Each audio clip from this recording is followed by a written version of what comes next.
Hello, everybody. Welcome to Mindful Metal Jacket. I'm Joe List. I'm glad you're here listening. I appreciate you listening. I am grateful. Seems like there's a bunch of you listening. Not a huge group, but a nice amount, it feels like, from the messages and emails and reviews. And I hope that you keep listening. I'm enjoying doing it, and it makes it more enjoyable to know that some people are enjoying it and getting something out of it. So I thank you. And if you'd like to help out the show, you can spread the word. Email someone, tweet it, Instagram it, Facebook it. Although I do encourage people to be on and use social media less. But you could use it for a positive to spread the word about something you like. And it seems like this podcast has helped some people, so maybe you can tell some other people that it might help. Or maybe they'll hate it and they'll be mad at you. But that's a gamble. That's a risk you take. Last night I watched a new film called Palm Springs. Anybody seen it? It's on Hulu. Thought it was fantastic. And I think it was pretty much about Buddhism, which was nice. I got a lot out of that. And it's funny and dramatic and touching. And I thought it was a hell of a motion picture. So I recommend that to you. See how fun it is to recommend things? I apologize if you hate it. But anyways, that's the thing you can check out. It has a lot of the life lessons and principles that we sort of discuss here on this show. And speaking of this show, I'm excited because I was really happy with this week's episode. I've been happy with all of them, frankly. But I recorded it 2 nights ago with one of my closest friends, Sean Donnelly. I don't know, can I say closest friends? Maybe he'd say, what? We're not that close. One of my good friends, I'll say. Somebody I love. He was at my wedding. I can say that. We text pretty regularly. So I think we're close. But anyways, great guy. I hope you know him. If you don't know him, you should. Wonderful comedian. He's done a Comedy Central half hour. We did it the same year. He's been on Letterman and a whole bunch of shit. He's got some great pods himself and the show on Sirius Radio. He is hilarious. And he's on the show. We had a great conversation. Had some technical difficulties. We tried to record it early in the day and my computer was all fucked. I had a day where everything that could go wrong, technically, from a technical standpoint, did. It was wild. My microphone didn't work. My computer didn't work. My lighting didn't work. It was kind of insane, but got through it. And Sean was flexible. So we recorded it, I think, Monday night. And it was great. Sean's a great guy to talk to, easy to talk to. And the episode starts a little weird, the conversation, I should say. We talk a little bit, not so much mental health. There's a little bit of politics in there, just to warn you, very little. But, I mean, stuff I wouldn't even consider political, really. But there's just a little bit of whatever zeitgeisty stuff, whatever you call it. So, and then we talked about the Sam Harris, Ben Affleck incident on YouTube. Or on YouTube. It's on YouTube, but it was on Real Time with Bill Maher. And another trigger warning, we discuss our love for Bill Maher and Sam Harris. And I don't know if you're familiar with the incident, but they were talking about Islam, and Ben Affleck and Sam Harris really got into it. And anyway, Sean and I discussed that. So I don't want you to be outside of the know. Maybe you can go watch that on YouTube so you can see it and then hear us discuss it. But anyway, so we go off the rails a little bit up front, but then we get into mental health. We talk a lot about therapy, and Sean was kind enough to talk about his father passing away when he was young. And so that's interesting. So we talk a little bit about death, dealing with death, drinking. And then the end, we go off the rails again and we talk about some old drinking stories that I think you'll enjoy that were really funny. And we talk about our love for Seinfeld as well. So being as good of friends as we are and conversational as we are, some of it was off topic, off mental health, but I think you might enjoy that stuff as well. And then we talk about, like I said, our love for therapy and losing people. And so I think it was a great episode. I really enjoyed the conversation. Went a little long, but I don't know. I think you'll like it. So without further delay, there is some further delay. I have to give you our quote of the week. And this one is from Ram Dass. I highly recommend following Ram Dass's Instagram. It's Baba Ram Dass. And I'm just pulling it right from there. Here's the late, great Ram Dass, Boston guy. For me, service and social action are my methods of coming closer to God. And at that moment, I always screw up. That's okay. And at those moments, when I am sufficiently surrendered, then I know the joy of being an instrument of the divine will on earth. I'll tell you, I haven't been able to find a better game in town. That's Ram Dass. He probably said it better and cooler. Anyways, here's my conversation with Sean Donnelly. I hope you enjoy it. Thank you.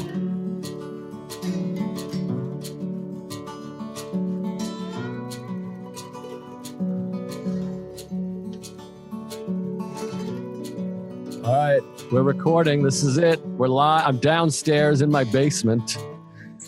And Sean, where are you? You're in your apartment. You look great. Thank you, buddy. So do you. You look like you got a fresh new haircut on the Zoom video here. I can see it. Well, it's an old hair. I mean, this is Corona shaved head. I was one of the first guys to shave his head in Corona, I have to say. Oh, were you? You were the hipster of shaving your head during Corona. Well, right off the bat, I was like, as soon as this all went down, I was like, I'm going to get a mohawk. I'm going to go mohawk. And I thought mohawk was easy to do. It turns out it's not that easy.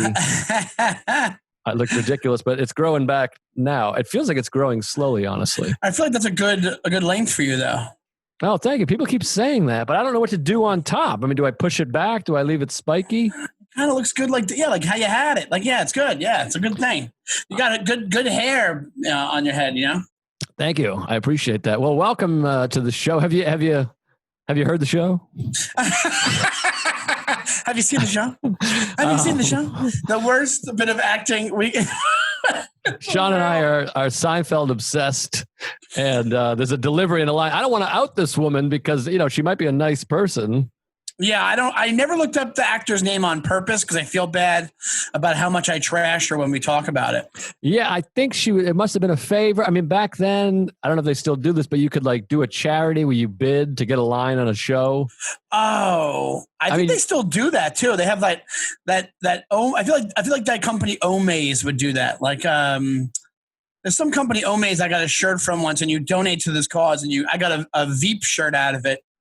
So I think they have stuff like that where it's like, you can win this, you can win a walk-on role and Last OG, you can win, like whatever it is, Well, that's what it feels like, because there's an episode of Seinfeld and there's a woman that delivers a line, and it was an amazing bonding moment for us because it's such a little subtle thing, but we both get to be like, yes,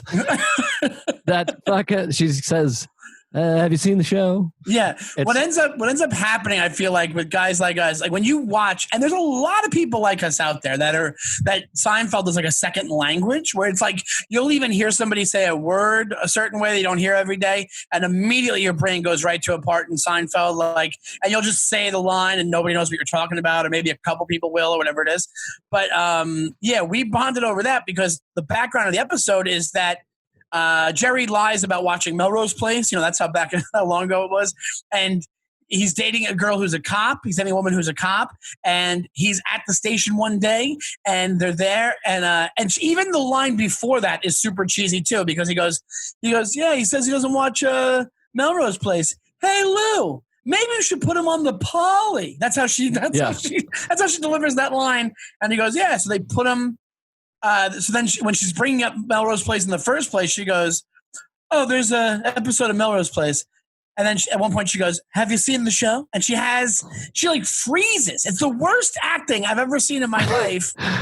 She just freezes. And the way she says the line, and nobody would read the line this way. It's awful. It's so awful. It's really bad. And the guy that administers the test, I know that guy. I've met that guy. Have you really? He's also an Ace Ventura, that guy. Isn't that the same guy? He's like the guy that always busts Ace Ventura's chops in Ace Ventura. I think it's the same guy. No, that's a different guy. Oh, different guy. Okay. Aguado? Yeah, Aguado. Good question, Aguado. But so there's a few of us that are Seinfeld mania. I mean, Norman is one, Andy Fiore, Gary Gulman. Yep. Matt Wayne. Yeah. There's a few that speak the language. And it's fun to buy. It feels like the Blind Melon video with the bee girl finds all the little bees. Yes. Because there's a certain group of people that show means, I mean, it's the basis of my entire podcast, Tuesdays with Stories. I mean, we're just doing Seinfeld all George the time. and Jerry. I mean, that's just, what we're doing. And I always think it's amazing that there must be a lot of people, like young people that listen to our podcast who never watch the show. Yeah. And I feel like if they ever watch Seinfeld, they'd be like, wait a minute. What the fuck is this? But you know what's crazy? Here's what's crazy. I always talk about this with age, and I want to get into mindfulness and health and all that shit. Of course, yeah. Here's a weird thing about age. So now, like, people that are like 20 years old now, Seinfeld went off the air 22 years ago. So it was in its prime 25 years ago. So that's the equivalent of you and I when we were teenagers watching something from 1970, I guess. Yeah, it'd be like if your dad and his friends were really into Happy Days quotes. You know what I'm saying? Right. Yeah. Like, it'd be like that. Yeah, absolutely. It's weird. So I don't know. It makes me feel old or whatever, but it's a great show, obviously. And it's meant so much to me. I mean, when I was bummed when they came out on DVD, and now they're all streaming, because I had this weird ego, and we talk about ego a lot on this, but like I started recording all of Seinfeld's on VHS starting, and I have all of season 8 and 9, the original broadcast, on VHS, because I started recording the new ones, but I was also recording them off of like UPN 38 and like TBS and all that stuff. So I had every episode, and I had this boxes and boxes of VHS, like tons of episodes. And when I started doing stand-up, I would go and do an open mic in Boston and drive home. And every night I would watch at least 2, sometimes 4 or 5 episodes every single night. Right. Yeah. Yeah. And it becomes like it's, you want to talk about, as far as it's nostalgic, it becomes a teddy bear almost. Because I have my connection to it is like, I used to watch it with my dad when I was younger. Then my dad died when I was younger and stuff like that. So I have that connection to it as well. I also, that's why when I had regular cable, which I kind of do, I have Hulu Live now, but that's why it's on Hulu. But if I catch it on TV, I'm more inclined to watch it on TV because of that, like that watching it live kind of feel. Like there is a difference. Yeah. The only thing with that, though, is that they do edit. They make edits. And I'll notice missing jokes and lines where I'm like, hey, wait a second. Same here. Yeah. There's little subtleties. But it definitely, because like a psychologist could do like a study on what the TV show has meant to me. Obviously, like it's been like the basis of my sense of humor, but like the comfort that it's brought me in my life. And I listened to Quentin Tarantino talking recently, or as an interview I was reading, about the idea of he likes hangout movies, he calls them, where they're movies that you enjoy watching, they're fun, just because you want to hang out with the characters. Yeah. And he said like Jackie Brown was his attempt at like a hangout movie, where it's not exhilarating and there's not a lot of action and not a lot of murder, but you just really enjoy the characters. And he said Dazed and Confused is like the greatest hangout movie of all time. Oh my God, yes. Yeah, that's literally them hanging out. Yeah, and you just you just rewatch it. He thinks it's the best movie in the last 30 years. And really? Yeah. He said he made a list of the best movies since he started making movies, and I think that was his number one. Well, I think because it captures a time so perfectly. He lived through that time. That's like his prime. Like he was probably, what age is that? Actually, no, he was little when the year that was supposed to be. It was like, that was supposed to be like what, like late 70s, right? Yeah, I think it's 76. I think it's the last day of school, 70. Or maybe it's 79, something like that. I thought it was 79, maybe. Yeah, I think it's later, 79. Yeah. But if something nails it, that kind of did it for me. I have the equivalent of that with Stranger Things, because Stranger Things to me nailed the feel of 1983 and 1984 so hard, like a non-cheesy feel to those, not only to what it was like to live through that, but also how media or movies or TV were made during that time. I don't know if you remember that, but like movies from back in the day, the kids, they acted like adults almost. Do you know what I mean? Like, and then when like the Disney Channel came by and you had like Saved by the Bell, everything had this like weird sheen put on it where the kids became way younger than they than they actually probably are in real life. So you like it kind of affected actual kids, and then that's why 19 now is so much younger than 19 30 years ago, because maybe you can go into coddling and stuff like that, but when it comes to like if you watch like Goonies, okay, if you watch Goonies and you watch Stranger Things, the kids act the same way. Like it's kind of a cool thing to watch, you know. But if you watch movies now, like even if you watch like that's super, what's it called, the one with the J.J. Abrams one. Oh, Super 8. Super 8, like they tried that, but they didn't pull it off. It's a certain type of kid, like a kid that like acts like an adult on his own, and there's no parental involvement, and it's all the kids, you know, like that kind of thing. Well, the best example of that, I feel like, is Stand By Me. Yeah, absolutely. That's what I mean. Like stuff like that, where it's like, this could be all a bunch of adults doing this. Like, you know, like this doesn't have to be kids playing these parts, you know? Right. That reminds me of real quick, a funny story. And then I want to get into some of your upbringing and therapy. Sure. And you must be a psycho, I imagine, in some ways. Absolutely. Great. Well, that reminds me, though, of there was a story in my hometown. I might have told this story before somewhere, but there's a story in my hometown when I was a teenager. They were looking for these kids were driving around. They had bowling balls, and they were whipping bowling balls like out the window of a car and like hitting. They were even hitting like other cars. Like the bowling balls were going through windshields. They throw them at parked cars, and it was doing all this damage. And it took them like weeks to find these kids. And the reason it took weeks was because it turned out as a bunch of like guys in their mid-30s. It was a bunch of like just dudes like us that were just fucking hated their wives and were animals running around throwing bowling balls out the window. A bunch of angry grown men just chucking stuff. Yeah, and you're like, I got the kids, and I imagine they light them up and pull them over, and it's just a bunch of dudes with like, you know, balding and going, wedding rings. It's so sad. That's so funny, because I think every town has something like that, because when I was growing up, a friend of mine was involved in a case where in Long Island where he was going around with friends, and he wasn't young either. He was probably like 19 at the time it happened. And they were shooting people with like darts. They were shooting people with like, they had like a dart gun, but it was like, it wasn't like I don't know if it was metal or plastic dart, whatever it was, but they were like shooting it out of a car, and they were searching for them for like a couple of weeks. And it turned out it was my one friend and this other kid who was named Mike Simpson, and that we also knew. And this one, our friend, the minute he found out it was the kid Mike Simpson, he started calling him Dart Simpson, which was oh, that's great. Pretty funny, yeah. Yeah, that's perfect. That's beautiful. All right, let's get into. So, how old are you then? Because you said 82, 83. I was born in 82. I'm 42. Oh, wow. You're my wife's age, same age. Yeah, same age, 78. Oh, that's fun. Yeah, my sister also. And you're a Long Island guy. I'm a Long Island guy. So I grew up, my whole experience is like the city. So when I got of age, like I grew up like a half hour outside Manhattan. Right. I feel that way with Boston. Like I grew up on the South Shore, about 40 minutes south of Boston. But as soon as I turned 18, I was in the city every night. I just did comedy, so I was there every night. Yeah. Mine was when I was 17, 18, we were skateboarding in Manhattan, Midtown every night. Oh, wow. You were a skateboarder? Yeah, when I was about, 60 pounds lighter. Yeah, and 70 pounds lighter. Wow, I don't picture you as a skateboarder. So you're interested because I feel like you're not what people imagine as Long Island, but then you are what some people might imagine as Long Island, I guess. You feel like a blue-collar Irish guy. But I think people think Long Island, they think more Italian and Jew. Yeah, absolutely. I think so too. Yeah.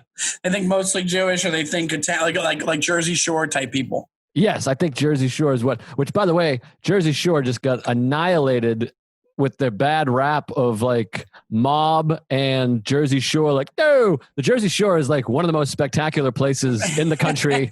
Some of the nicest people I've ever met are from New Jersey. Like I always say the biggest contrast in impression of a state and of a people to reality is like insane. People think of the highway, the gas fires, and the TV show. Best people I've ever met in my life are from New Jersey. And also, like Guido's wasn't just a Jersey Shore thing. You had Guido's everywhere on the East Coast, pretty much down here. Like we used to fight with Guido's every year at the Italian fair. We'd be skateboarders versus the Guidos. Wow, that's fun. Did you guys win? We win sometimes. It always ended up we just yelled at each other. There was barely a fight, and it was like that kind of thing. Yeah. Well, certainly if it's a fist fight, I mean, outside of Rocky Balboa, I mean, the Irish really have the fist fighting over the Italians. I mean, let's be honest. Yeah, absolutely do. Yeah. But if you're going to involve weapons, it might get a little tricky. But now, Are you an anxiety guy? You a therapy guy? Depression? What's your flavor? What's your sauce? What's your flavor of the day? Okay, so I'm a therapy guy. I've been in therapy for 5 years, if not longer. And the anxiety, I think I have. I don't have crippling anxiety, but I think I have anxiety. But my thing is this. So one time I asked my therapist, I said, because I realized there's a whole spectrum of what type of personality disorder you can have, whatever it is. And I go, I know, you have the extremes, you have the manic depressives. I asked her once, I said, I go, where would I fall among that, on that spectrum? And she told me, I was like, I don't know if you can even tell me that. I don't know if that's like, in my file type stuff, but so I go, what is that? And she said, you would be classified as depressive to mild depressive. That's what she said. Oh, wow. So wait, is depressive like to the left or right of mild? Depressive is worse than mild? I think depressive is worse than mild depressive. Sure. I see. So I think it's like in between those two. Gotcha. Okay. Because it's interesting because you have, and I talk about this almost every week with every guest, is everybody's impression of people is different from what's actually going on. Yeah. And you're a guy that everybody perceives as up all the time, happy and excited. And hey, guys. Yeah. I mean, is that a mask you're wearing? Is that you're just in a good mood when you're around people and then you get depressed when you're away from people? Well, it's funny because you said the best way to do my impression is just to say my name, which is really funny. And just go, Sean? That's the only thing I can do of you. The one thing I will say is this. No, it's not a mask. I don't think it's not like when I talk about depressive, I think that's an overall picture. So when I'm with people and I'm having a good time, that's a true feeling. I'm not faking anything. Right. But do I have my moments where I think my moments come from either it's like fear of missing out or it's fear of worrying about what people are thinking about me or I think me trying to have a good time. I think it's a true feeling, but me trying to do it is to make sure that I'm liked. That's the whole idea. That's how I was raised. It's like the whole idea of like, be nice and you want people to like you. It's that kind of thing. Yeah, I have the same thing. Crippling desire to be liked, which is extremely difficult for people with that who are in show business. One reason, maybe that's what led us to show business, but to be in show business and now in the age of social media and also in this age of everything is, which side are you on? What did you just say? Yeah, it's brutal. It's brutal, absolutely brutal. Because the amount of things you want to say, but then you're like, just the one wrong person decides that I'm an asshole for saying it, then I'm screwed. Yeah, exactly. And now we live in this really strange time that's hard to navigate. In that everybody's guilty of this. Everybody paints everybody as this one thing. If you say this one thing, where if you're like, boy, defunding the police, that could lead to some problems. Whoa, look at this fucking conservative, right-wing, fucking red state, redneck, Trump-loving piece of shit. And you're like, I just think we might need police. I don't know. Yeah, it's so funny that when it comes to people on when you're super progressive, that's where most of the artists are supposed to lie. But why can't you understand that people are more complex and aren't just about their politics? You know what I'm saying? Like, why? Like you're in as far as their art go and the human condition goes, like you're thinking, humans are complex. But when it comes to politics, you better be on my side. You better be on the left side of things. It's black or white. That's all there is. Well, it's strange, and I've said it before too. It's also becomes quite removed from the idea of progression and liberalism.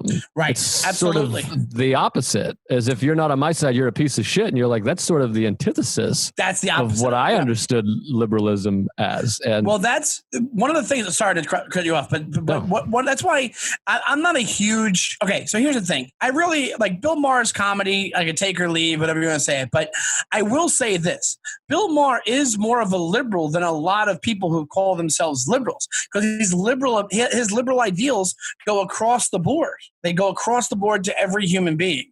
And there's a couple of different clips from his show that exemplify that. And one of those is when you ever watched the clip of him and he has Sam Harris on and Ben Affleck is on there as well? You're talking to the right guy. I mean, I'm Sam Harris obsessed. I mention him every time. And Sam Harris Waking Up app has changed my life more than anything, including my therapist. Yeah, it's great. Well, I mean, I listen to the podcast, but I should hit up the app. Yeah. The app's incredible, and it's the best meditation introduction and course I've ever used or taken. I'm having like huge breakthroughs, which we could talk about as well. But yes, I know the clip you're talking about. And so that to me is when he's like, you have somebody like Ben Affleck and he's like Hollywood liberal, and he's probably trying to say like he's on the side of I consider myself a liberal, but what Sam Harris and Bill Maher are trying to convey is that they're actual liberals because they're fighting for liberal ideals, even if it cuts in, even if it offends you because it deals with your religion. Because they're talking about Islam, and at one point, Ben Affleck says to Sam Harris, he goes, "Are you trained in Islam, expertly or whatever he says to him?" He goes, "Yeah, I'm actually really educated on the topic." Sam Harris is like a religious scholar. Like he's been studying it his whole life. So it's funny for me to watch that. And it's like Ben Affleck looks like such a fucking doofus in that little part. But that kind of, to me, exemplifies the problem. Like if you're going to be liberal, you have to be liberal across the board. You have to be for everything that you spout. It can't end because you don't want to piss somebody off because they're a different religion than you. Religions are oppressive a lot of the time. So it's like, so that's why I like that clip, because it really shows how hypocritical that side of things can be, you know? Well, what's amazing about the clip also, and I'll wrap up the political section here of this or whatever, but because I don't want to lose folks, but if we lose you, that's what we're talking about, really. Yeah. That people are like, I'm out. They're talking about whatever. But what's amazing about that clip is it starts with Sam Harris saying, if you critique a religion, you're immediately called a bigot. Right. And then Ben Affleck proceeds to prove his point for like 10 straight minutes. I also might add, trying to be empathetic to all people, as we're talking about, I do think Ben Affleck, from what I understand, has a substance abuse problem and may have been struggling with drugs and alcohol at the time. I think you're right. I think he might have been on something at literally in that show. And I do think it's important to point out that I do think this happens a lot too. And I think it helps to remind us for both sides, maybe, that Ben Affleck at the time, in that moment, believed he was doing the right thing. Like he's coming from a good place. He's just misguided. But his reactions to things were very passive aggressive and very like it's almost like when you're in an argument with your like a family member and you say something they don't like and they go, fine, that's it then, fine. He wasn't intelligently listening to the other guy and really understanding what he was saying. That's what came through to me. Yeah, completely. And I've heard Sam Harris talk about it in other places, and he said, like, I think he sized it up right, is that somebody put a bug in Ben Affleck's ear of this guy is like whatever. He's this guy. He's got a book about Islam, and Ben Affleck didn't like that and said, I'm going to take a crack when I have a chance to. Yeah, absolutely. But it's a great clip. But Sam Harris, removed from his feelings on Islam and all that stuff, is a meditation teacher, and the Waking Up app, he makes it free if you can't afford it. So no questions asked. You can email and be like, hey, I can't afford to pay for this. And you can get the app. And oh, wow. It's incredible. There's like hours and hours and hours of like interviews, like guided meditations, long guided meditations, loving kindness meditations, introductions to meditations. It's really incredible. I use it every day. It's tremendous. I'm gonna get it. Yeah, you should definitely get it. Are you a meditator at all? No, I'm not. But I wouldn't mind getting into it. I just never, you know what it was? I tried without buying one of the apps like the Calm one or this one. I tried to do it on Spotify because I pay for Spotify every month. I like Spotify a lot, and they had, when I typed it into Spotify, they only have like the free versions that the people who have pay versions are trying to get you as a customer. So the first 5 minutes is them giving you their spiel. And even when you think it's done, they just keep talking about how much you should pay for their app. So that just got me frustrated. And I stopped listening to it. That's brutal. I mean, that's what Sam Harris is so great. I mean, the general idea of the fact that the Sam Harris app, he's like, yeah, we don't want finances to be the reason you're not using this. Right. Which again, like intentions, this guy's like trying to make the world a better place. Yes. So I appreciate that. Like someone messaged me and was like, you should do a Patreon with guided meditations. And I'm like, I was like, oh, it's a good idea. But after a minute of thinking, I'm like, but Waking Up app is free. Like this guy's just certified. Yeah. I'm like, it would be shitty of me to get people's money. And then I'm just like I'm just listening to Sam Harris in one ear and just saying it into my microphone. But so I want to get into, depression. Can we talk about your dad a little bit? I didn't ask you before. So do you think, your dad passed away. How old were you? I was 22. Okay, 22. So I was thinking younger. That's nothing. Never mind. Forget it. But he was, the weird part about it is that he was 53. Wow. So that's the strange part of it because he was pretty young. That's, I would say really, I mean, that's 25 years below the, what do you average. Call it? Age of expectancy or life expectancy, whatever. Was it a sudden shocking thing? No, it was a thing where he never took care of himself, really. He never took care of himself, and then he had a couple things called TIAs, which are mini strokes. And then because he just ignored that, and the guy had diabetes, and he would take medicine for it, but he wouldn't do the insulin, so that fucked him up even more. And so from all that, he had a regular stroke. And then when he was in rehab for the regular stroke, like physical fitness rehab, he had a heart attack. And then from there, I think from the stroke, he was half paralyzed on half his body. So for a year and a half, he was basically just shutting down. Like it was just his body shutting down. And then, so we had to take care of him for like a year and a half. So it was a big part of my life. But I have a thing with it where like, I think there's a lot of theories I have about myself about like, there's like the idea of like staying connected to my dad, like staying bearded and fat. So I stay connected to my dad. It's a lot of fucked up, that's why I haven't bettered myself because I'm like, oh, I deserve this because he did this. Also, like I was almost a cop because he was a cop. Like right afterwards, I took tests to be a cop. Like I have a weird connection with it, you know? Wow. So you really like adored your dad. I've seen you post the photos and everything. And it sounds like he was a good guy. He was a good guy. He did not have his faults. He had a temper. But he was overall, he was a really good guy. Really, really good guy. But she had his shortcoming was short temper.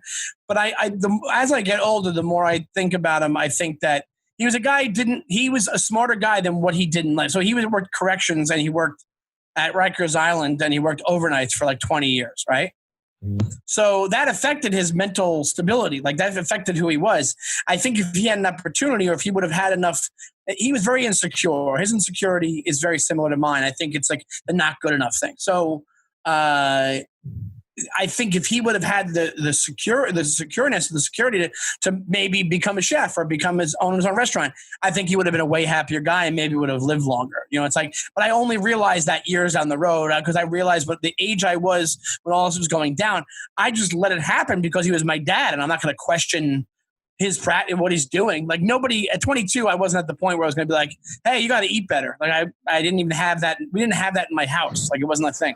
Right. Well, that's the kind of like what you were talking about earlier. That feels strangely more like a new thing. Yeah. Like back then, the idea of a kid telling a parent what to do was insane. Insane. Yeah, exactly. But I kind of wish it wasn't like, like that kind of thing. Yeah. Yeah. I mean, well, that's a good thing to note that like most change, most progress we've made has been positive of people understanding mental health, physical health, relationships with parents, all those things have been good. Like that's something I wish, certainly we wish you had. The ability to be like, hey, I'm a little concerned about you. Maybe you could.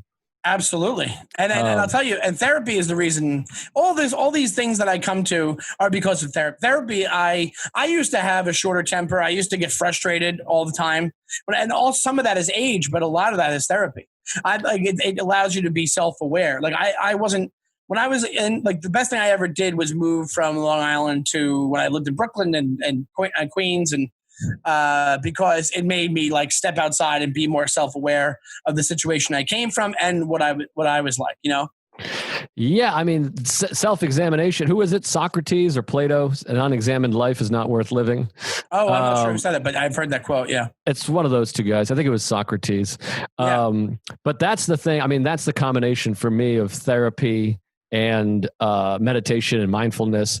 That thing of catching yourself, be like, oh, okay, I'm reacting this way because of that, because of childhood, the way I grew up, the way I was treated then is making me this is triggering me in this way, and that allows all of those like snapping, flipping out, all that shit to be much briefer in time, which I'm dealing with. We talked earlier. I'm having like this insane day that is angering me, but like not to get into the whole thing, but like we did a sound check for this Comedy Cellar show, and one of the guys was late, and then my green screen wasn't working, and my computer needed to be updated. Then my microphone shit the bed.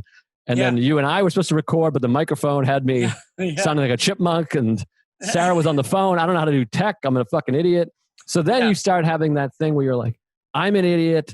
This is because I never learned anything. I never learned tech. I just let everyone else. I was spoiled. I let my mother do my taxes or whatever bullshit. You start. And it's much easier to catch myself now going, no, you're fine. You've accomplished a lot. You're a very smart guy. You're smart in other ways. And we'll just reschedule. Sean won't care. We'll redo it. And it allows all those things to be much briefer. Let me ask you this. Do you have I think you probably have the same thing that I have where it's like just like now when you said, Sean, of course I'll be okay with it. And I would be on the phone together about it.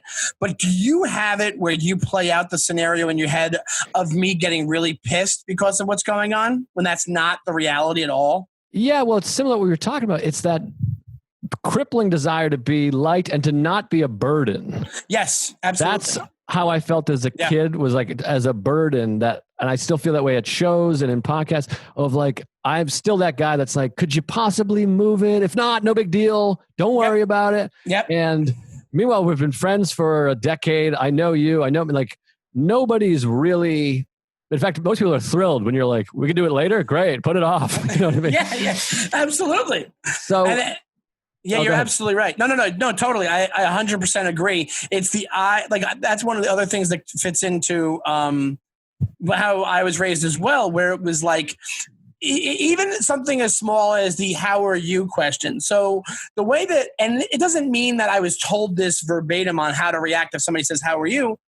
But the way I was raised was like, it doesn't matter what's going on, and this crept over into relationships and all. My marriage, all this stuff. It doesn't matter what's going on with me. I'll deal with that. And that's an Irish thing too, but we don't have to get into that. But it doesn't matter what's happening to me. What's happening with you? So if somebody says, "How are you?" I'll go, "I'm good." Even if I'm not good, I'll just say, "I'm good. Everything's fine." What's going on with you? What about this? What about that? Because then you'll be viewed as I'm concerned about what's going on with you. I care. We only care about what's going on with you. Right. Does that make sense? Yeah, totally. I'm just trying to think because I'm like, I'm also a guy, though, that has always told everybody all my problems. Yeah, and okay. My thing is also because I'm like, I'm always looking for the answer. And this is something I've worked on and was working on even today, is the idea of not trusting yourself. I need somebody else to confirm that I'm doing the right thing, which I just dealt with buying a car. I just bought a car. Oh, nice. And I'm asking everybody, I'm like, is this a good car? Is that a good car? And people are messaging me. And then they're going, no, that car is nuts. And I'm going, fuck, I bought the wrong car. I'm an idiot. And then it's just like, why not? I like the car. I did some research myself. Like, why am I believing some stranger? Or why do I need approval of somebody else? I have to, everything I have, I ask somebody else. I'm like, what do you think? Okay. And then I'm doing like polls because I have no faith or belief in my own ability to decide something. I'm the same. I've even done that. Even in like we do like comic trivia night. I've even done that where my trivia group, I'll give my answer and I'm like 80% sure that's the answer. But then I'll go, that's just my opinion, but whatever you guys want to do. And then they go with the wrong one and I don't speak up and I just go, and I know it's probably not it. Like I'm 80% sure, but I'm still like, I'd rather us be wrong than me put my foot down and say, no, guys, this is definitely it. Do you know what I mean?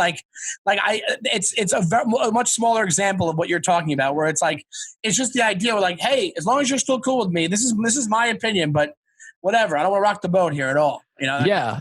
So I have that, but then I have that ego comeback where I don't want to be at fault for being wrong because I don't want to be that guy. But then when it turns out that I was right, I love being like, yeah, I said it. I don't know. It's just like, but I didn't have the confidence to push it because I wasn't confident in myself until it's confirmed. And then I'm the guy that's like, don't listen to me.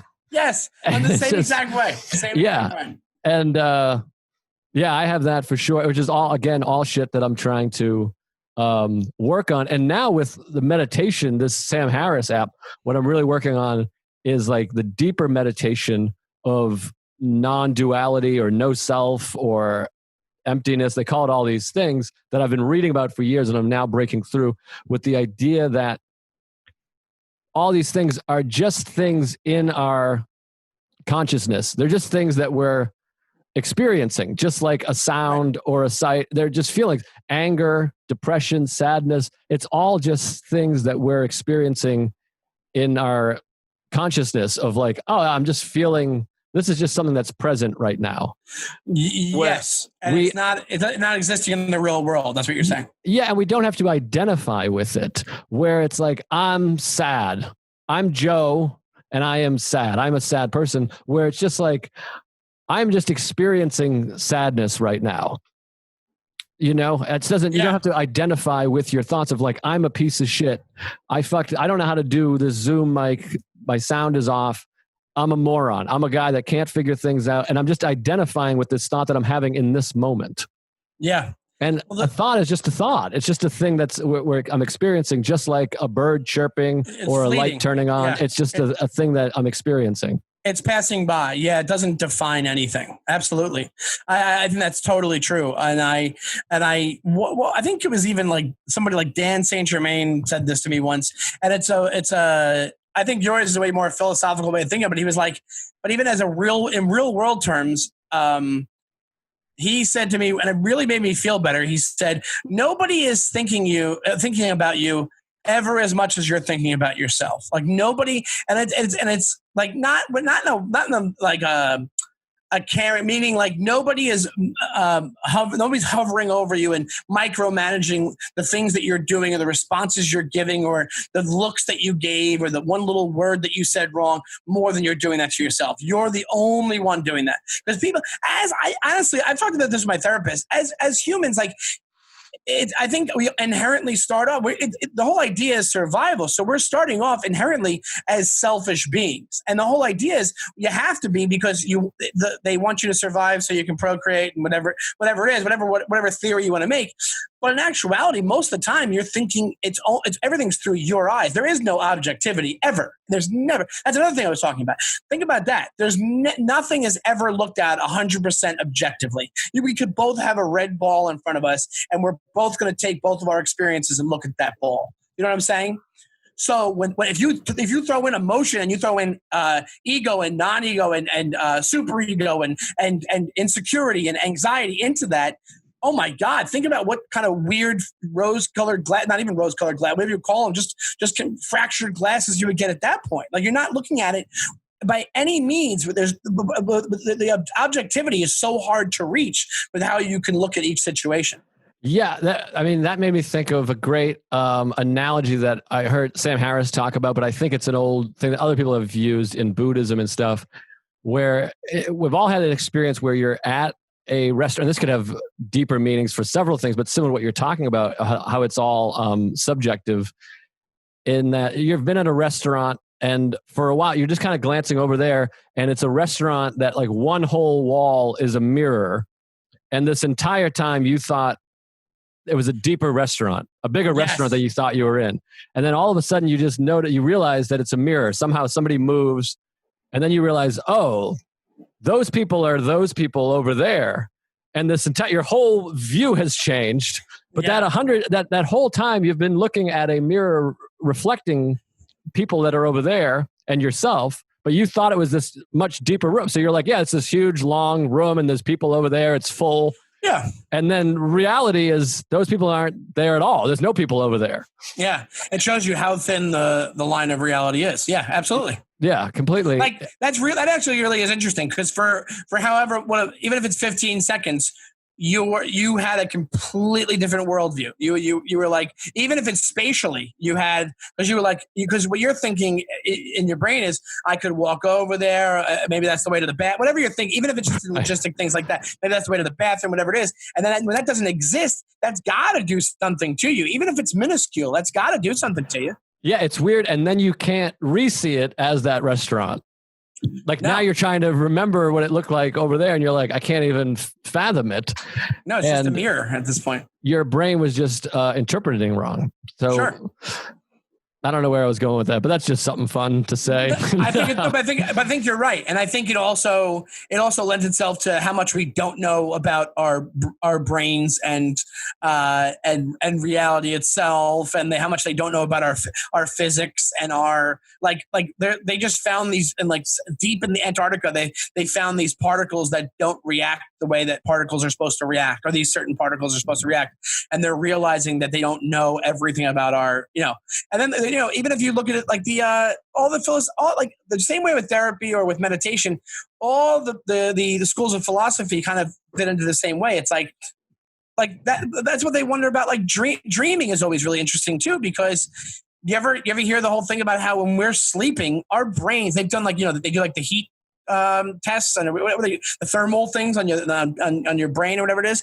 It's running like you're up and you're thinking and you're walking around. It's running hot. Like your brain's running hot when you're sleeping. Like something's happening to your brain. And there's crazy theories about it where it's like, well, is it interdimensional? Are you going somewhere else? Are you in a different state? Are you affecting some other plane of reality? Are you doing, and it sounds fantastical, but it's like they don't know for sure. It's just you're sleeping and your dreams just make your brain run hot, because it's not like they're just saying that where they're like, oh, it's that little part right there, that's your dreams, but it's still you. Basically what they're saying is like your body's acting way different than it should be while you're sleeping. Interesting. Got it. That's fascinating. Yeah. I mean, Sarah, my wife, obviously, not obviously, but Sarah's my wife. She's your wife, yeah. Well, it's like, I guess to you it's obvious, but then like the audience might be like, I never heard of this Sarah character.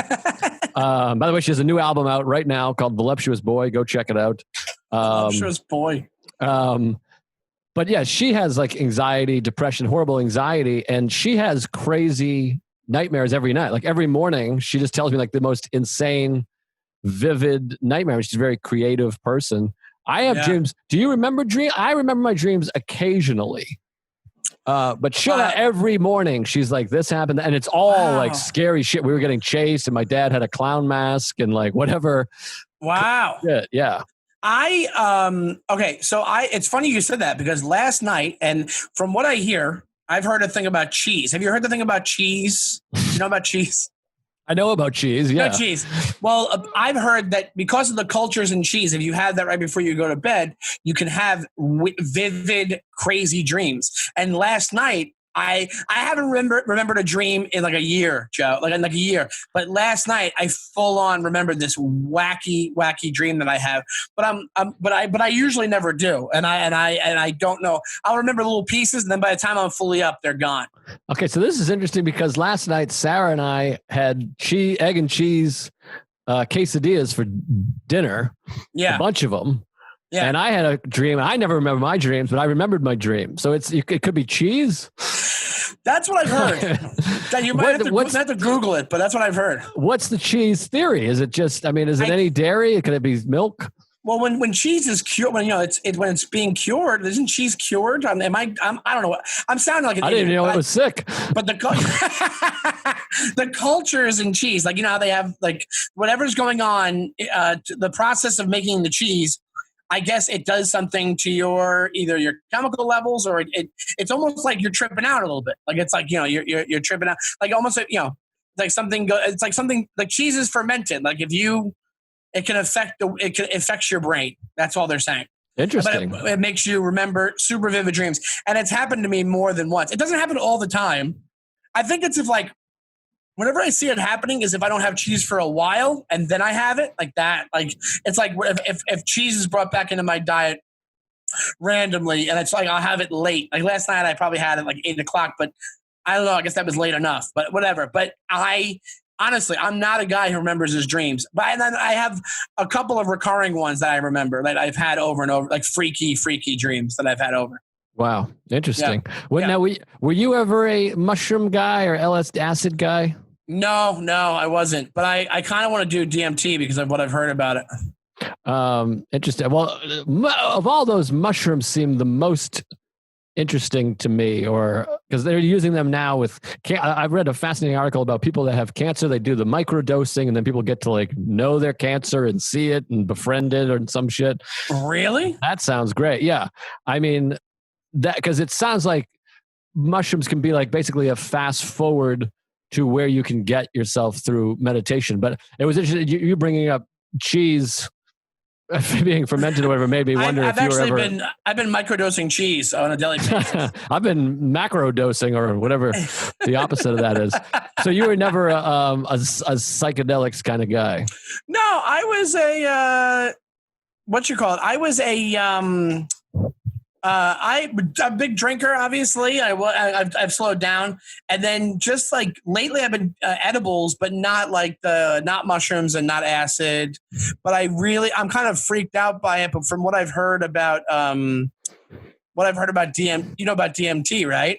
A little bit, not really. I mean, I was never a drug guy, and I'm sober now, so it's all sort of off the table. Right. The DMT thing sounds the most interesting. Like I have a buddy of mine who had anxiety problems and he was taking medicine for it. And then the DMT he heard that it could rewire your brain a little bit. And he had a buddy who took it and then got off his medicine. And since my friend took DMT, he hasn't taken his meds. Interesting. And there's this weird thing that happens on it, but you said about people getting to know their cancer through the microdosing mushrooms. DMT, it kind of goes back to what I was saying before about other dimensions. Like they don't know what's going on in your head while you're sleeping or whatever. DMT, they have a theory that you're visiting another dimension when you go to it because people, the way they describe things is they say life under what you're seeing under DMT is more vivid. Like your eyes have like a lens over it that like dulls things. On DMT, whatever you're seeing things way more vivid, and it's almost like that lens is taken away. Like you know what I mean? So, but the weirdest thing I ever heard about it is that people who take DMT, I've read multiple articles about it. They not only do they see crazy stuff, people who don't know each other have had the same trip where they see the same like dwarf-like creatures talking to them telepathically and telling them things. That's because Gary Veter sells DMT. So that was actually the same guy. But I just thought that was so out there. Like, I don't know what's going on there, but there's tons of stuff online about like people that don't know each other taking DMT and they see the same trip. They see these same beings and then people don't know what these beings are. That's what they're trying to figure out. See, that stuff to me sounds...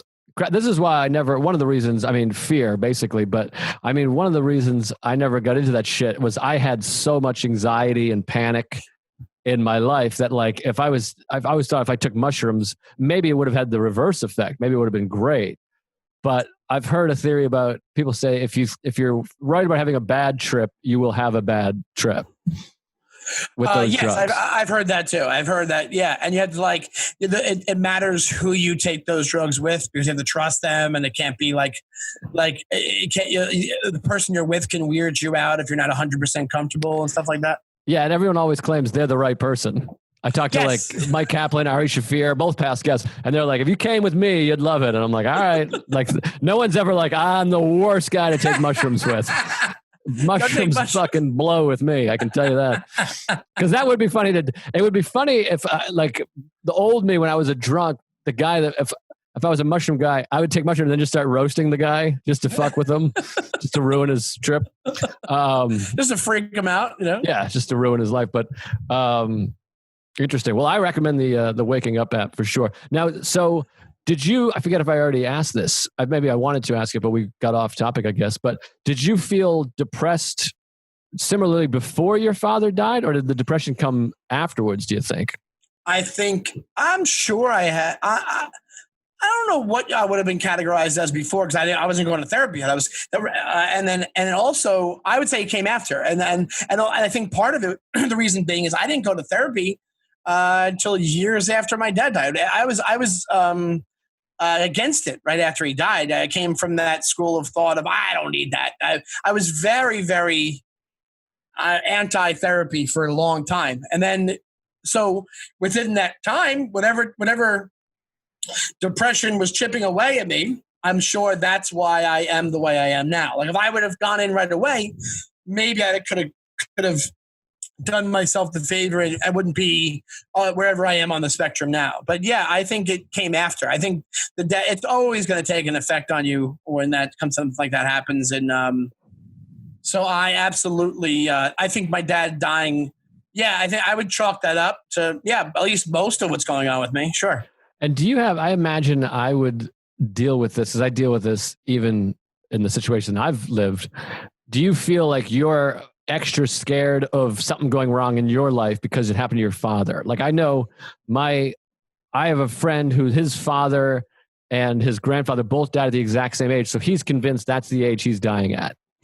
Like there's no variables. He's just like, I'll die at that age. Yeah. I probably don't have it as strong as your friend does.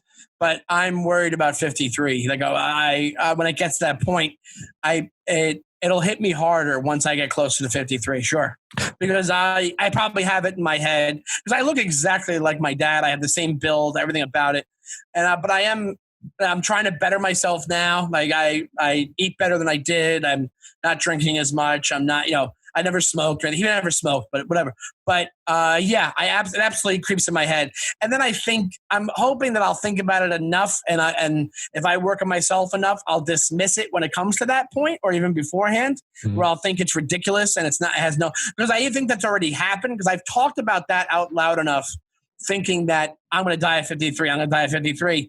That it makes no sense that hopefully I'm proving it wrong by being like, it's a joke. Who knows what'll happen.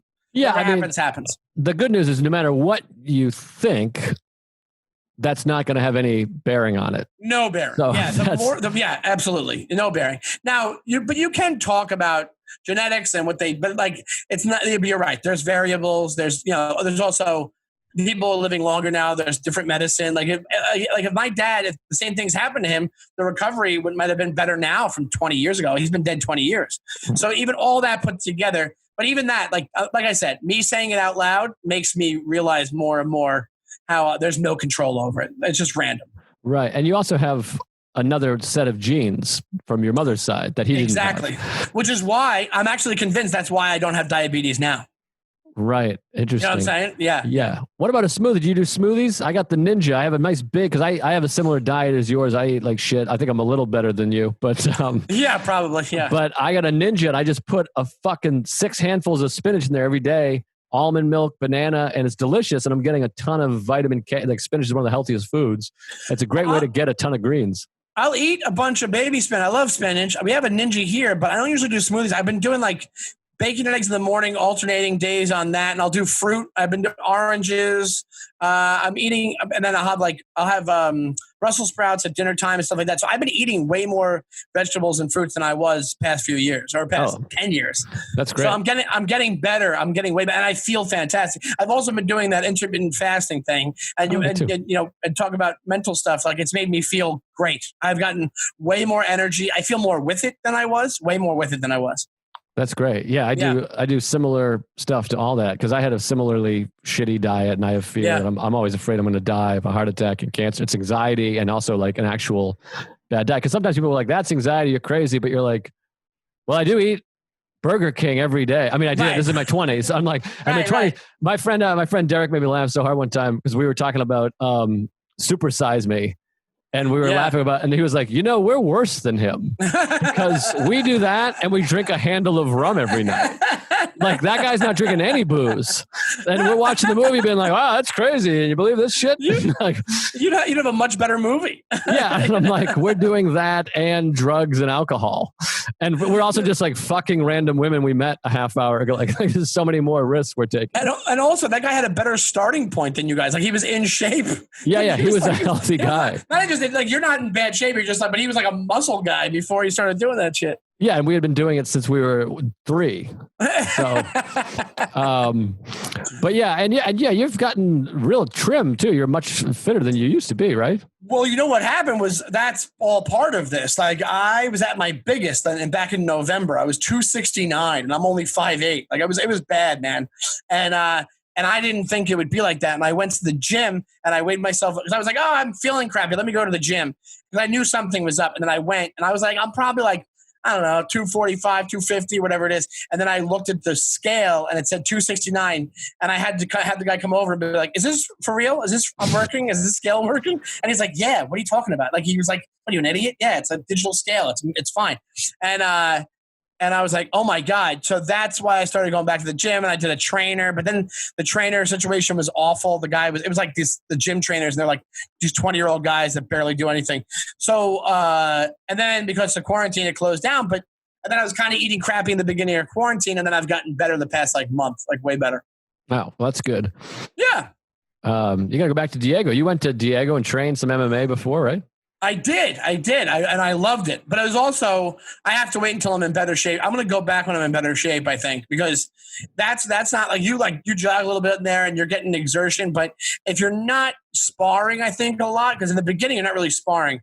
But the exercises you're doing are more strength training, which I can kind of do on my own. Right. But I was not in shape enough to like do what he was, make it be as effective as it should be. You know what I mean? Yeah, I just went back there for the first time, and since quarantine began, and I've been going consistently, and I went back and. How many times a week do you go? He really kicked the shit out of me. I go once a week for like 4 or 5 months. I was going for quite a while, and then I came back after a few months, and I was bummed because I was loving it, and I was like, I could be like a white belt by now if it wasn't for this pandemic shit. Maybe I don't know. That might be just me being crazy. But I lost like 4 months. And I'm just like, I feel like a cripple now. I mean, the guy's fucking choking me and all this shit. And you have all these things. This is like, we're doing Brazilian jiu-jitsu and mixed martial arts. And like the next day I'm walking, I like look up and I'm like, oh my God. And my hypochondria, I've gotten under control, but I'm like, something's wrong. I got what's that thing in there? Thyroid. I got a thyroid condition. And then I remember I'm like, oh, it was a black belt choking me to death 9 hours ago. But I seriously was like, I got my thyroid swelling up. My dad has a thyroid issue. I'm fucked. And then you're just like, no. A guy was squeezing the life out of my neck. Yeah, I was almost murdered a day ago. Well, I guess we got to start to wrap up here. But man, it's been fun. I mean, I want to talk more because I wanted to get into even more shit. We went off on politics. We probably lost half our audience there for a minute, but. But I think that does come into play with all this stuff because it does. Any mental health problems you're having, these times make it worse and worse with social media and all that shit and trying to be on the right side of history and not trying to piss anybody off. Hey man, I think you can make the case that even though we're more interconnected, social media, especially in the world of comedy, like it brings anxiety. Like I find myself scrolling through that like all day, and like you're feeling so many emotions at once. Like you're feeling happiness, depression, fear of missing out, anxiety, fear of insecurity because you're not doing enough. Like it's all in one shot right in your brain. So it can't be helping your mental state. Like Instagram, Twitter, and all that stuff. And then on top of it, it's like every article that you read is like, it's the end of the world. And what's going on with politics. And this is a joke and that's a joke. And you're wrong. Like that can't be good for a serene living. Like the days that I haven't looked at my phone for a couple hours straight, I know I feel better those days. Yeah, no, it's horrendous. I think it's the worst thing that ever happened to all of us mentally. And I had deleted Twitter off my phone and I've been really good at not looking at it. And it's really helping a lot, but Instagram, I've talked about this every week, but it's not just social media that we're addicted to the actual phone. In addition, text, FaceTime, photos, everything. And Yeah, it's hard. I hope that more people will fucking start deleting Twitter because, I mean, it's pointed out so often, but like none of it's real if you don't even look at it. Nope. Yeah, we've talked about it before where it's like, you ever do this where that becomes your universe where you're looking at it. And then later that day you mentioned, like you see this thing, like you mentioned some random thing that's trending on Twitter and somebody goes, no, what are you talking about? Like, it's almost like you made it up. Like, and you're like, oh my God, you kind of did. It's only doing any kind of damage or only being talked about within the walls of Twitter. And that proves that it doesn't matter. Like you just said. Yeah. I always remember there was a moment where when the Shane Gillis thing was happening, people were like, he's blowing up. It's blowing up. It's trending. It's crazy.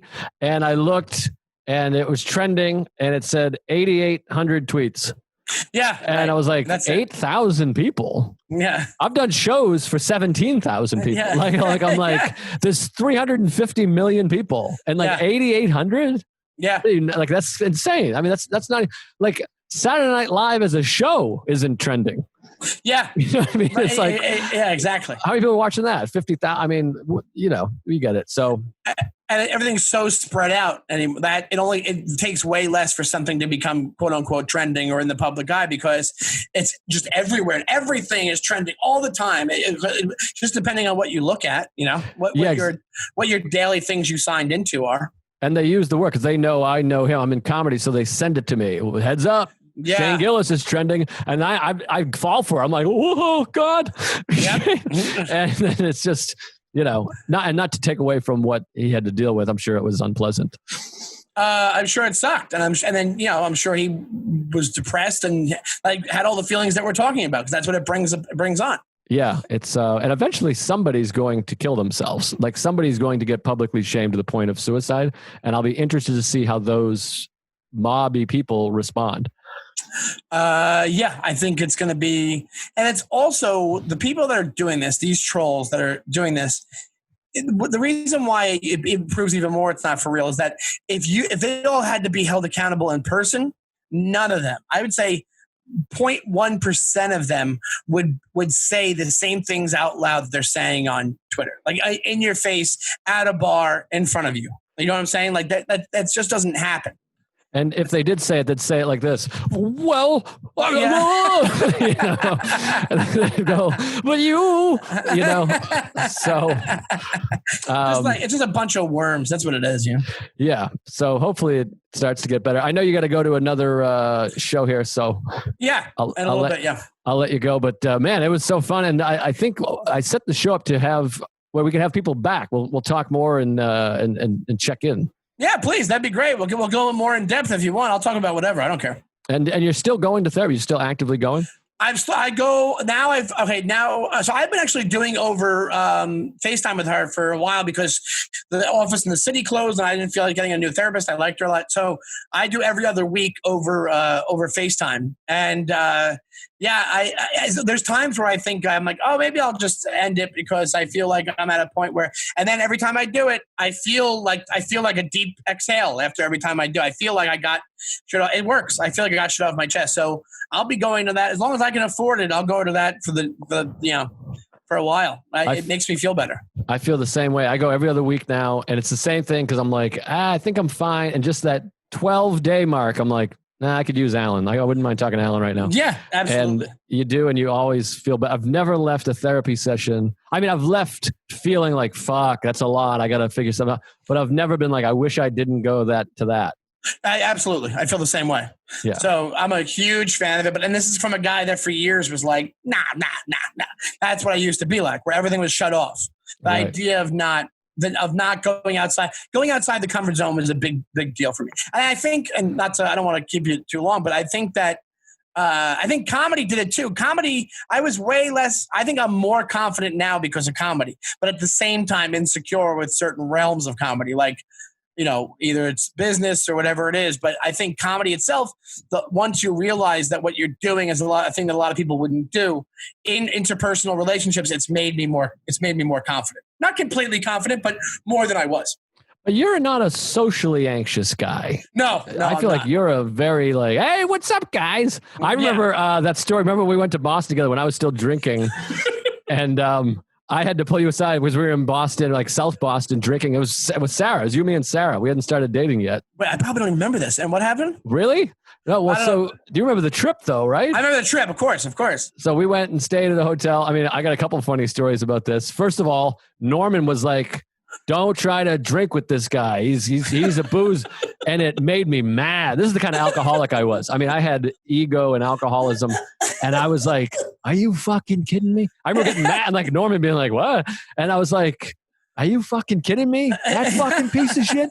I'll fucking drink. And so like, this is a classic alcoholic mental case. You have no idea that you're in a drink, like a to the death drinking competition with me. I had no clue. And the whole time I'm like, yeah, you fuck. And I kept ordering us shots. I was like, what do you think? Let's get another double, you fucking pussy. And you're like, okay, yeah.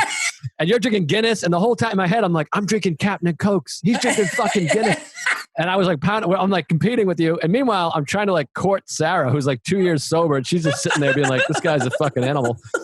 But you kept talking to all these guys, being like, what's up, guys? What are you, Sox fans or whatever? Yeah. And I remember talking to you, and there was a bunch of dudes like looking at us. And I was like, are you crazy? Which is funny because you're from Long Island. But I'm like, we're in South Boston. We're going to get killed. You get killed. And you're like, what are you talking about? Like, what's up, guy? You like, what are you mad? And I was like, I'm not kidding. Like, these guys are going to kick the shit out of us. If knowing myself, if I was drunk, sufficiently drunk to the point that I probably wanted to get into a fight. That's probably what it was. You know, it's so fun. I wish we could go to the tape because I don't know which one of us was closer to being right. Like you might've been like, no, they like me. Cause I think you were like, no, they might, I'm talking to them. Yeah. And I was like, no, dude, they fucking hate you. And I was like, people don't do that. And I was drinking. So I had like an accent. I'm like, people don't do that here. They're going to kill us. But real quick. So we had the hotel room with two beds and Sarah and I ended up sleeping in the same bed. We didn't like hook up, but we just slept in the same bed. Right. And then I remember you woke up and I was like, dude, are you all right? And you go, what do you mean? And I was like, well, you're fully dressed and the bed is made. You slept through the night, like 8 hours with a completely made bed. Like at no point did you get under the blankets or anything. And you were like boots, jeans, hoodie. But you were like, what do you mean? I'm like, I mean, you just slept for 8 hours like that. And you're like, oh, I don't know. You didn't even think it was weird. You're like, oh, I don't know. Like, yeah, that's me. That's what happens when I drink. Yeah. But like usually people will pass out drunk, but at some point they wake up, they take a piss, then they get under the covers, they get in their underwear. Like usually you wake up eventually in sleep mode. Yeah, I must have been so loaded that I was out. I had no idea where I was probably. No, yeah. We were out of our minds. Cause like I said, like I was in a drinking competition with you and you didn't know. That's so funny. But yeah, I'm sure I held my own. I didn't falter. Did I do all right? No, we drank our asses off and made it home and everything. So we didn't get beat up. But I was always so paranoid about getting beat up and like, you know. That's not the first time. I did another show with Sean Lynch, who's a real character. I don't know if you know Sean Lynch, but and there was a crazy show we did with him where he took us to some bar afterwards, and that's actually a place where when we were hanging out that night, sometimes I get drunk enough where I'm like, if I think the guy is trying to start a fight with me, I'll purposely be overly friendly to fuck with him to see if he's going to fight me. Cause I beer muscle bullshit, you know, and that's also years ago. But when Sean took us to this place it's somewhere, not Southie, but somewhere in Massachusetts, and it might've been Salem or something, whatever it's called. And I was like, I walked in and got elbowed 3 times walking through the bar, and I wasn't starting with anybody. I don't think we were even drunk yet. I think we were just hanging out. And I remember to him being like, dude, we got to get out of here. They do not like us. And he was like, nah, you're good. Don't worry about it. It's fine. And I'm like, all right. And we hung out. And then he tried to get us in the back room, and he was like, I know Sully. And the guy's like, yeah, a lot of people know Sully, man. Get out of here. And then I think we left like a half hour later. It was bad. But like that, I knew my place. Like at that bar, like if I feel like, oh, I'm going to get jumped on by a bunch of guys, but if it's me and one guy one-on-one when I'm loaded, I'll probably just purposely be an asshole to the point where he'll get in my face and maybe. But I've only gotten in a handful of fights in my life, you know? Right. That's interesting. I mean, that's another whole psychology of us drinking and fighting. We could get into that. But I mean, last story. I know you got to go. You got another show here. No, I'm good for a bit. Go ahead. Yeah. Oh, okay. Well, so 8:30. I got to go. This story, usually I don't want to go that long anyways, but yeah, right. So I think, God, I forget who the comic was. I feel like it was a New York comic. I can't remember who it was, but we were in, this always sums up Boston to me. We were in Everett, which is a city I lived in for a while. It's like a tough town, suburb of Boston, but its own city. And it's basically Boston. But we were, me, my friend Tom Dustin, and who do you know? Tom. Yeah, he's a character. And we lived together. We were the closest, one of my closest friends of all time. So we were hanging out, and we used to play Golden Tee all the time, like Golden Tee golf, the video game. Yeah. And there was these two guys playing it, and one of them went out to smoke a cigarette. We walked up to them and we're like, "Hey, you guys want to play? You guys want to go?" However we said it, and the guy looked at us and was like, "Yeah, all right, I'll be right back." And he went outside, and there was three of us. It was me, my friend Tom, and they went outside. We saw him chatting, and they came back, and they're like, "All right, let's go. Let's fucking go." And we were like, "What?" And they were like, "You want to fucking go? What do you want to go outside? Where do you want to go?" And we were like, "No. Golden Tee. And they were like, oh, shit. Oh, all right. Yeah. And they thought we meant fight. So this one guy, like three dudes walked up to him and were like, "Hey, you want to play?" And he thought we were like, "Do you want to fight?" And he was like, "Sure." Like he said it like that, got his buddy, they chatted and came back like, just like, okay. And it was it was like Good Will Hunting. And we were like, Jesus Christ, no. And I was like, those guys are fucking tough. Yes. They were ready to fucking fist fight just for fun. Like matter of factly. But I always hate that shit. That was a big part of my insecurity. I grew up since I was a teenager, that feeling of like you could get your ass kicked at any moment. And I always hated it. I think I always had the thought process that I would do better than I would in a fight. Like I was in a few drunk fights. I have stories about them. I'm not going to get into it, obviously, but I think I always thought if I ever got into a real fight, I would get my ass kicked more than I thought. I think when especially drinking, the beer muscles thing is a problem. Well, now knowing what I know, I mean, studying mixed martial arts for a little while now a relative little while, obviously. Like, I have no whatever, but like a guy like Diego who has cauliflower ear and tattoos, but aside from that, he looks like he's like into fashion. He's like a handsome dude. He's shorter than I am. We probably weigh about the same. Oh, I mean, that's so powerful. He's powerful. That's a guy that easily a guy like me or you drinking could be like, "Yeah, shut up, you fucking bitch." And you're dealing with a weapon. I mean, he's a black belt. Yeah. An undefeated cage fighter. He could kill a guy, and he knows exactly how to kill a guy. Yeah. And so that's the shit where like how many times where I was drunk on the other end, not afraid. And I was like, "Yeah, fuck you. You fucking lose." And you're like, guys like that are like, "Okay, sure." And you're like, you just got to be careful, I guess, is all. Absolutely. Especially MMA has like changed bar fighting forever because of that. Like, I think guys even at their drunkest are like, let me think twice about it. Yeah, because you just don't know who's who, which is a metaphor for life. Yeah, absolutely. Yeah.